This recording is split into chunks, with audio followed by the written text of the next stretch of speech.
গ্রাম থেকে শহর ঠিকাদাররা এলেন বহরমপুরে, চড়ালেন সুর, তুলে ধরলেন নিজেদের দাবি। কি দাবি নিয়ে বহরমপুরে হলো অবস্থান বিক্ষোভ? বহরমপুর শহরেই 4-স্টার deluxe premium hotel with luxury and comfort golden retreat. এখানেই জেলার একমাত্র ডিস্কোথেক, আছে রেস্টুরেন্ট, লাউঞ্জ বার, অত্যাধুনিক gym, spa, swimming pool, club মেম্বারশিপের সুযোগ। বহরমপুর শিল্প তালুকে গোল্ডেন রিট্রিট। বহরমপুরে টেক্সটাইল মোড়ে মঙ্গলবার দুপুরে জমায়েত ঠিকাদারদের। মুর্শিদাবাদ জেলার বিভিন্ন প্রান্ত থেকে অবস্থান বিক্ষোভ ও ডেপুটেশনে অংশ নিলেন ঠিকাদার সংগঠন মুর্শিদাবাদ জেলা কন্ট্রাক্টরস বিল্ডার্স অ্যাসোসিয়েশনের নেতাকর্মীরা। জেলার ঠিকাদার সংস্থার পাশে সংগঠনের রাজ্য নেতৃত্ব। মুর্শিদাবাদ জেলার ক্ষেত্রে কি দাবিতে সোচ্চার হলেন ঠিকাদাররা? ডিএম ডেপুটেশন কি ইস্যুতে?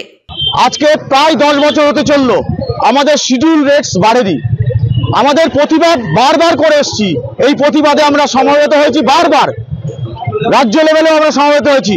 আজকে পশ্চিমবাংলার সমস্ত জেলা একই সঙ্গে আমাদের ডিএম এর কাছে ডেপুটেশন দেওয়া হবে এই ব্যাপারে, এবং প্রকাশ্য জনসমাবেশের মধ্যে দিয়ে, পথসভার মধ্যে দিয়ে আন্দোলন বিক্ষোভ কর্মসূচি করা হয়েছে।